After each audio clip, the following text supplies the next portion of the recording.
जय हिंद दोस्तों, आप सभी का बहुत बहुत स्वागत है दिवाकर स्टडी IQ चैनल पर। तो दोस्तों आज हम लोग मैथ्स का प्रैक्टिस सेट नंबर 2 को सॉल्व करेंगे, जो कि साथियों आने वाले सभी प्रतियोगी परीक्षाओं के लिए बहुत ही ज़्यादा महत्वपूर्ण होगा। क्योंकि साथियों इस प्रैक्टिस सेट में हम आपको जो भी क्वेश्चन सॉल्व कराने वाले हैं बिल्कुल इसी टाइप के क्वेश्चन आपके एग्जाम में पूछे आते हैं। तो साथियों आप किसी भी कॉम्पिटिटिव एग्जाम की तैयारी करते हो, SSC, रेलवे या फिर कोई भी स्टेट लेवल का एग्जाम हो, तो ये मैथ्स का क्लास आपके लिए बहुत ही ज़्यादा महत्वपूर्ण होगा। क्योंकि साथियों इस प्रैक्टिस सेट में हम हर तरह के प्रश्न को सॉल्व कराने वाले हैं। तो आप लोग पूरा वीडियो को ध्यान से देखिएगा। तो चलिए इसी के साथ आज के इस क्लास को स्टार्ट करते हैं। तो साथियों पहला क्वेश्चन देखिए, यदि 1 cube plus 2 cube plus 3 cube plus dot dot dot plus 10 का क्यूब बराबर 3025 हो, तो आपको बताना है 2 का क्यूब प्लस 4 का क्यूब प्लस 6 का क्यूब प्लस खाली स्थान प्लस 20 का क्यूब बराबर क्या होगा। ये जो क्वेश्चन है रेलवे के एग्जाम में 8 से 10 बार पूछा गया है। तो क्वेश्चन आपके लिए बहुत ही ज़्यादा महत्वपूर्ण होगा, ध्यान से देखिएगा। और देखिए साथियों, अगर आपको क्वेश्चन सॉल्व करना आता है तो आप लोग वीडियो को रोक लीजिए और क्वेश्चन को सॉल्व करके नीचे कमेंट बॉक्स में अपना अपना आंसर जरूर बताइएगा, ठीक है, जिससे आप सभी का क्या होगा, प्रॉपर तरीके से रिविजन होगा। तो आइए देखते हैं इसका मान कैसे निकालेंगे।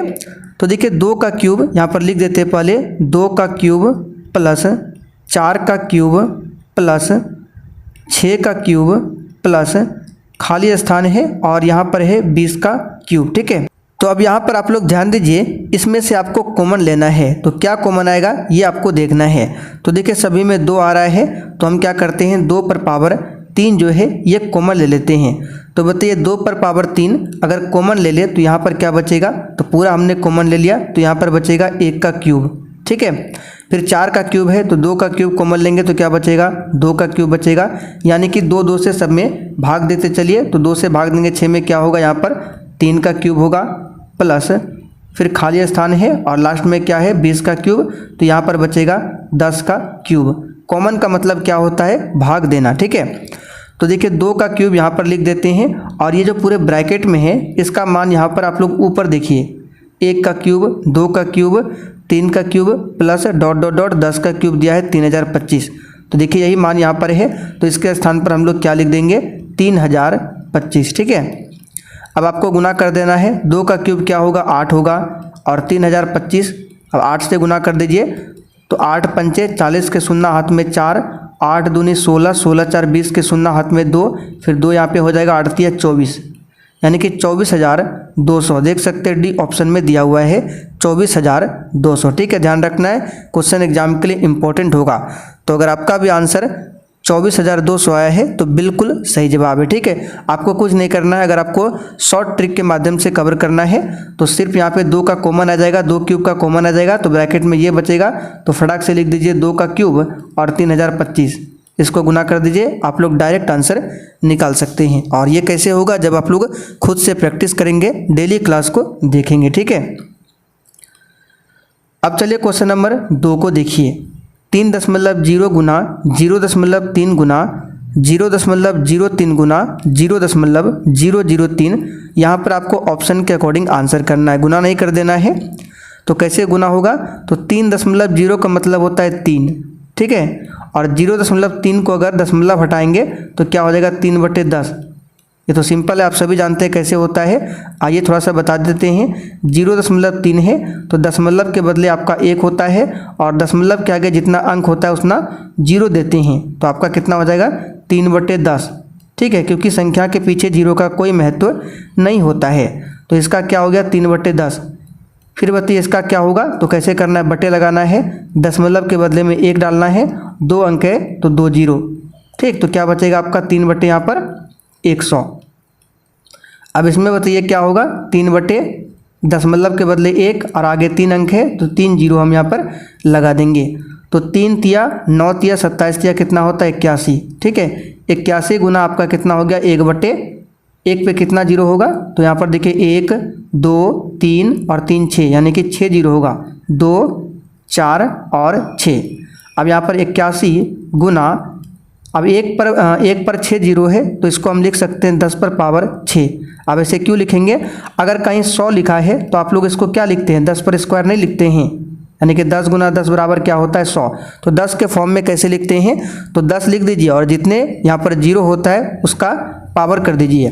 तो यहाँ पर हमने 10 लिख दिया और कितना जीरो है? 1 2 3 4 5 6, तो 10 पर पावर 6। तो आपका आंसर क्या आ जाएगा? 81 गुना। और किसी भी संख्या को अगर फ्रैक्शन में नीचे है और ऊपर करना है तो माइनस का सिंबल यूज करते हैं। अगर मान लीजिए 10 पर पावर 6 है और इसको आपको नीचे करना है तो क्या हो जाएगा? 1/10 पर पावर -6। अगर कहीं लिखा है 1/3 पर पावर -2 और इसको ऊपर करना है तो डायरेक्ट आप लोग लिख सकते हैं 3 पर पावर 2। सिर्फ माइनस को हटा देना, यानी कि ऊपर करना है तो माइनस लगाना है, नीचे करना है फिर भी माइनस लगाना है, और अगर पहले से माइनस लगा हुआ है तो उसको आपको हटा देना है। तो बताइए 81 गुना यहाँ पर क्या होगा? 10 पर पावर 6 को ऊपर करेंगे तो 10 पर पावर -6 हो जाएगा। देख सकते हैं डी ऑप्शन में दिया हुआ है 81 गुना 10 पर पावर -6। ठीक है, तो उम्मीद करते हैं ये क्वेश्चन आपको समझ में आ गया होगा। अब चलिए क्वेश्चन नंबर 3 को आप लोग सॉल्व कीजिए। एक दुकानदार अंकित मूल्य पर 10% की छूट देने के बाद भी 26% लाभ अर्जित करता है। यदि क्रय मूल्य 800 रुपया है तो अंकित मूल्य क्या होगा, ये आपको बताना है। ठीक है, ये क्वेश्चन भी 6 से 7 बार एग्जाम में पूछा जा चुका है। तो आइए देखते हैं इसको कैसे सॉल्व करेंगे। तो देखिए 10% छूट का मतलब क्या होता है, सबसे पहले लिखते हैं। ठीक है, तो 10% डिस्काउंट, इसका मतलब होता है 90% क्या है? वस्तु का मूल्य है, यानी कि कोई वस्तु है उसका 100% MRP है और उस पर 10% का छूट दिया है तो इसका मतलब क्या? 90 रुपये में उस वस्तु को बेचा गया। अब 26% लाभ का मतलब क्या होता है? ये बेसिक कंसेप्ट है, आपको पता होना चाहिए। देखिए 26% प्रॉफिट का मतलब क्या होता है? 126, यानी कोई वस्तु अगर अंकित मूल्य 100 रुपया है और उसको 26% लाभ पर बेचा जाता है, यानी कि वस्तु को बेचा है 126 रुपये में। कितने में? 126 रुपये में। अब यहाँ पर आपको 2 फ्रैक्शन बनाना है। जब भी इस तरह का क्वेश्चन एग्जाम में आता है आपको कुछ नहीं करना है। अंकित मूल्य पर 10% छूट है तो छूट को लिख दीजिए, जितना छूट दिया हुआ है 100 में से घटा के लिख दीजिए, और जितना लाभ दिया हुआ है उसको 100 में से जोड़कर लिख दीजिए। अब आपको 2 फ्रैक्शन तैयार करना है। एक तैयार करना है 90 और बटे में 126। ठीक है, इसी दोनों से 2 फ्रैक्शन तैयार करना है, और एक आपका बन सकता है 126/90। ठीक है, इस ट्रिक के माध्यम से इस क्वेश्चन को सॉल्व करेंगे। तो हमने यहाँ पर क्या किया? 2 फ्रैक्शन बना लिया। अब ध्यान से सुनिएगा, अगर क्वेश्चन में क्रय मूल्य दिया रहे और आपको अंकित मूल्य निकालना है तो बड़े वाले भिन्न से गुना कर देना है। फिर से सुन लीजिए, अगर क्वेश्चन में क्रय मूल्य दिया है, जो कि दिया है, और आपको अंकित मूल्य निकालना है तो आपको बड़े वाले फ्रैक्शन से गुना करना है। तो बड़ा वाला फ्रैक्शन 126/90 है, तो गुना कर देंगे 126/90, और गुना किससे करना है? तो जो क्रय मूल्य आपका दिया हुआ यानी कि 800। ठीक, तो इसको काट दीजिए, 0 से 0 कट जाएगा। 9 से 126 कितना बार में कटेगा? 14 बार में, और 14 गुना 8 करेंगे तो कितना होगा? 112, और एक शून्य बचा है तो यहाँ पर लगा देंगे 1120 रुपया। देख सकते ऑप्शन ए में दिया हुआ है। यहाँ पर आपको फिर से क्लियर कर दें, अगर क्वेश्चन में क्रय मूल्य दिया रहे, अंकित मूल्य निकालना है तो बड़े वाले फ्रैक्शन से गुना कीजिएगा, लेकिन अगर अंकित मूल्य दिया रहे और आपको क्रय मूल्य निकालना है तो छोटे वाले फ्रैक्शन से गुना करना है। ठीक है, अगर मान लीजिए यहाँ पे CP आपका मान लीजिए यहाँ पे अंकित मूल्य 800 होता और आपको क्रय मूल्य निकालना होता तो 800 से गुना करते 90/126 में। ठीक है, तो जब भी क्वेश्चन एग्जाम में इस तरह का आता है आपको कुछ नहीं करना है, फटाफट से जो छूट दिया उसको लिखिए, जो लाभ दिया उसको लिखिए, दोनों का फ्रैक्शन बनाइए और गुना कर दीजिए। ठीक है, तो इस तरह से आंसर आप लोग निकाल सकते हैं। और साथियों फिर भी अगर आपको इस क्वेश्चन में डाउट है तो वीडियो को फिर से देखिए, आपको समझ में आ जाएगा। अब लीजिए क्वेश्चन नंबर 4 को आप लोग सॉल्व कीजिए। ठीक है, वीडियो को रोक लेना है और सॉल्व जरूर करना है। अगर सॉल्व नहीं होता है तो आगे वीडियो को देखिएगा हम कैसे सॉल्व करते हैं। देखिए सिंपल सा क्वेश्चन है, यदि m का 10%, यहाँ पर लिख देते हैं m है और इसका 10% का मतलब गुना होता है 10 और प्रतिशत का मतलब होता है बटे 100। ठीक है, यदि m का 10% किसके बराबर है? n के 20% के बराबर है। अब 100 से 100 नीचे कट जाएगा, आप सभी जानते हैं समीकरण में नीचे नीचे कटता है और ऊपर ऊपर कटता है, तो 0 से 0 आपका कैंसिल। तो यहाँ पर क्या बचा? m बराबर क्या बचा, m बराबर 2n। ठीक है, अब आपको निकालना है m अनुपात n। तो सबसे पहले m बटे n निकालिए। तो m यहाँ है, n को इधर लाएंगे तो क्या होगा, नीचे आ जाएगा और इधर आपका क्या बचेगा 2 और नीचे अपने मन से हम लगा देंगे 1। अब m बटे n, अगर कोई संख्या 2/3 लिखा है, अगर आपको बोले कि इसको अनुपात में लिखिए तो इस तरह से लिखते हैं अनुपात में, यानी कि बटे को ही अनुपात में लिखा जाता है। तो m बटे n को कैसे लिखेंगे, m अनुपात n। तो इधर भी लिख देंगे हम लोग 2:1। देख सकते हैं आंसर बी ऑप्शन में दिया हुआ है 2:1। ठीक है, तो साथियों उम्मीद करते हैं ये क्वेश्चन भी आपको समझ में आ गया होगा। अब चलिए क्वेश्चन नंबर 5 को आप लोग सॉल्व कीजिए। और देखिए साथियों, जो भी चैनल पर पहली बार आए हैं आप लोग क्लास टाइमिंग को नोट कर लीजिए। मैथ्स का क्लास जो है आपको डेली सुबह 11 बजे लाइव चैट के साथ दिया जाएगा। और अगर आप लोग रीजनिंग के लिए प्रैक्टिस सेट लगाना चाहते हैं तो इसके लिए आप लोग शाम 7:30 बजे की क्लास को देख सकते हैं। ठीक है, तो दोनों क्लास को आप लोग डेली अटेंड कीजिए, आपके एग्जाम के लिए बहुत ही ज़रूरी है। तो उम्मीद करते हैं आप लोगों ने इस क्वेश्चन को सॉल्व कर लिया होगा। अब देखिए कैसे सॉल्व करते हैं, ध्यान दीजिए। सबसे पहले आपको तरीका बताएंगे, फिर शॉर्ट ट्रिक भी बताएंगे। देखिए, दो संख्याओं का गुणनफल 24 है तथा उनके वर्गों का योगफल कितना है, 52 है। तो उनका गुणनफल आपको बताना है। ऐसे तो ये क्वेश्चन सॉल्व करना सभी को आता है, लेकिन आज हम आपको बताएंगे बिना एक्स वाई माने इस क्वेश्चन को आप लोग कैसे सॉल्व कर सकते हैं। ठीक है, आसान तरीका है। तो दो संख्याओं का गुणनफल कितना है, 24। तो 24 लिख दीजिए। अब 24 को आपको दो संख्याओं में तोड़ना है जिसका कि गुणनफल 24 हो जाए। तो इसको हम तोड़ सकते हैं, एक तो 2 गुना 12 लिख सकते हैं, और क्या लिख सकते हैं 8 गुना 3 लिख सकते हैं, और क्या लिख सकते हैं 6 गुना 4 लिख सकते हैं। ठीक है, तो 2 गुना 12, 8 गुना 3, 6 गुना 4। तो 24 को हम इतने तरीके में लिख सकते हैं। ठीक है, 24 को 24 गुना 1 भी लिख सकते हैं, लेकिन इतने में ही आपका काम हो जाएगा। तो ये क्या है, संख्याओं का गुणनफल है जिससे 24 पूर रहा है। अब बोल रहा है उनके वर्गों का योगफल 52 होना चाहिए। तो देख लीजिए सभी को जोड़कर किसका वर्गों का योगफल 52 हो रहा है। तो 2 का वर्ग करें तो 4 होगा, और 12 का वर्ग करें 144, यानी कि 52 से अधिक 52 से तो अधिक हो रहा है, ये तो होगा नहीं। 8 का अगर हम स्क्वायर करें 64, देखिए 52 से अधिक हो रहा है, इसका मतलब यही वाला हमारा आंसर होगा। 6 का स्क्वायर 36 और 4 का स्क्वायर कितना 16, दोनों को जोड़ के देखिए तो कितना होता है 52। इसका मतलब हमने जो ये सोचा कि 6 और 4 संख्या होगा जिनका गुणनफल 24, 6 चौकी 24, और वर्गों का योगफल देखिए 52 है। तो आपसे पूछ रहा है उनका योगफल क्या होगा। तो हमारा संख्या पता चल गया है, एक संख्या 6 है, दूसरी संख्या 4 है, इसका योगफल पूछा जा रहा है तो कितना हो जाएगा 6 4 10। देख सकते बी ऑप्शन में दिया हुआ है 6 4 10। तो उम्मीद करते हैं ये क्वेश्चन भी आपको समझ में आ गया होगा। इतना लिखने की ज़रूरत नहीं है, मन में ही कीजिएगा। 24 लिख दीजिए और सोचिएगा क्या ऐसा संख्या 2 ले जिसका गुणनफल 24 हो और वर्गों का योगफल 52 हो। तो आप लोग क्या करेंगे, 8 गुना 3 लेंगे तो 8 का स्क्वायर 64 होता है, होगा नहीं। तो आप लोग क्या लेंगे 6 गुना 4, 6 का स्क्वायर 36, 4 का स्क्वायर 16, दोनों को जोड़ेंगे तो 52, यानी कि हमारा संख्या पहला ये होगा, दूसरा ये होगा, दोनों को जोड़ दीजिए, आंसर आपका आ जाएगा 10।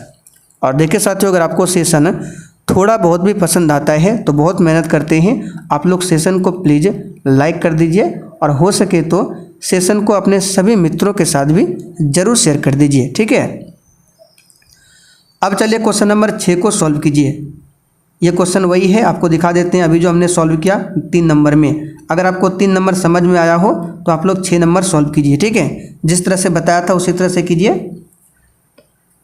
तो 72 रुपया क्रय मूल्य, यानी कि क्रय मूल्य दिया है, और यहाँ पर आपको निकालना है अंकित मूल्य। ठीक है, क्या निकालना है, अंकित मूल्य। तो हमने आपको बताया था अगर क्रय मूल्य दिया रहे और आपको अंकित निकालना है, अंकित मूल्य, तो बड़े वाले फ्रैक्शन से गुना करना है, यानी 72 गुना कितना करना है, बड़ा वाला फ्रैक्शन।